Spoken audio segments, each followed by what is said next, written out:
Nama saya Rahmat Hidayat, NIM 190930382,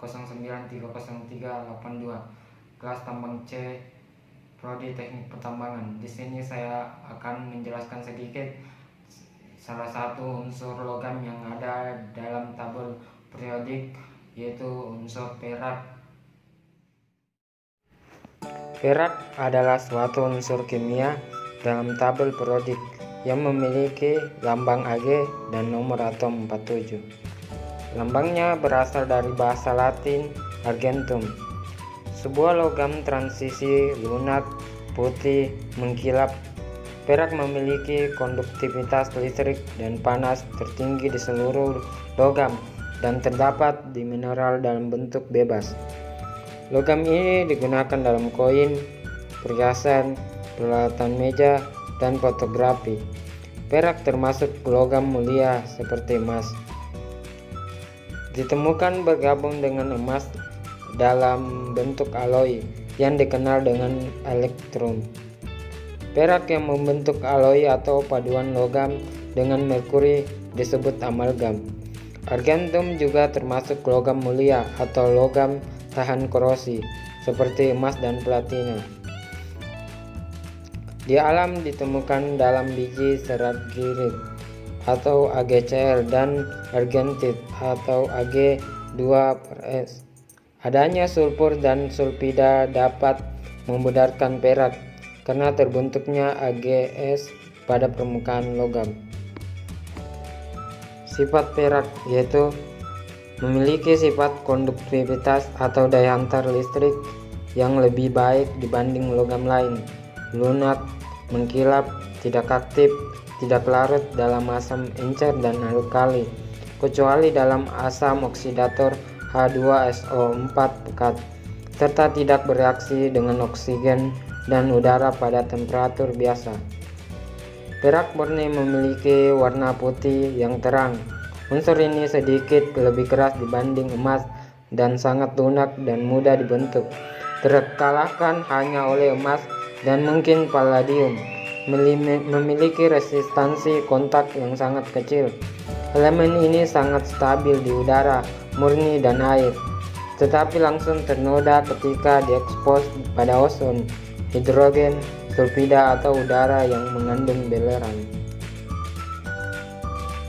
Kegunaan perak dalam kehidupan: 1. Perhiasan, perabotan rumah tangga dan lain-lain. 2. Campuran logam pengganti gigi, solder, kotak listrik, dan baterai perak timah dan perak cadmium. 3.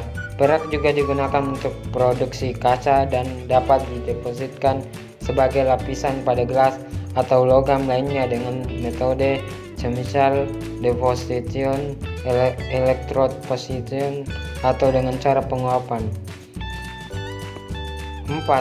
Silver fulminate, bahan peledak yang kuat, kadang-kadang terbentuk saat pembentukan perak. 5. Silver iodide, digunakan untuk membuat hujan buatan. 6. Silver chloride, memiliki sifat-sifat optikal yang unik karena bisa dibuat transparan. 7. Silver nitrate atau lunar caustic, yang merupakan senyawa perak yang penting, banyak digunakan di bidang fotografi. 8. Selama beratus-ratus tahun perak telah digunakan sebagai bentuk pembayaran dalam bentuk koin oleh banyak negara. Sejarah perak: Anglo-Saxon, sulfur, Latin argentum. Perak telah dikenal sejak zaman purbakala. Unsur ini disebut dalam Alkitab. Beberapa tempat buangan mineral di Asia Minor dan di pulau-pulau di Laut Aegean mengindikasikan bahwa manusia telah belajar memisahkan perak dari timah sejak 3000 sebelum Masehi. Yang pertama, logam perak mudah larut dalam asam nitrat atau HNO3 menghasilkan perak nitrat atau AgNO3 yang disebut kaustik bulan, suatu padatan kristal transparan yang bersifat fotosensitif dan mudah larut dalam air. Perak nitrat digunakan sebagai titik awal untuk sintesis banyak senyawa perak lainnya, sebagai antiseptik dan sebagai pewarna kuning untuk kaca pada kaca berwarna. Logam perak tidak bereaksi dengan asam sulfat yang digunakan dalam pembuatan perhiasan untuk membersihkan dan menghilangkan partikel tembaga oksida dari artikel perak setelah penyelderan perak atau annealing. Yang kedua, perak mudah bereaksi dengan belerang atau hidrogen sulfida H2S menghasilkan perak sulfida, suatu senyawa berwarna gelap seperti noda yang dijumpai pada koin perak dan objek lain.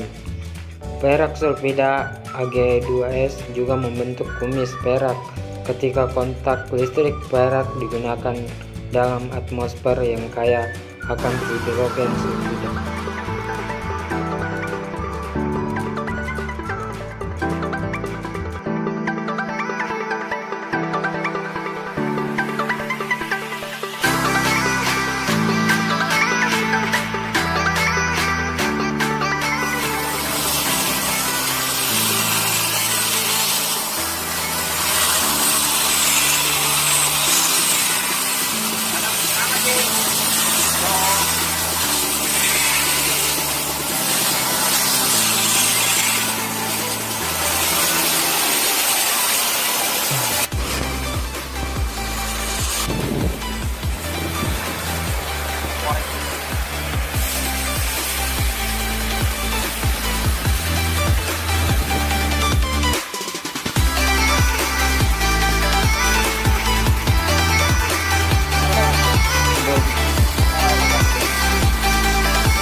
Mungkin itu saja yang bisa saya sampaikan. Lebih dan kurangnya mohon dimaafkan.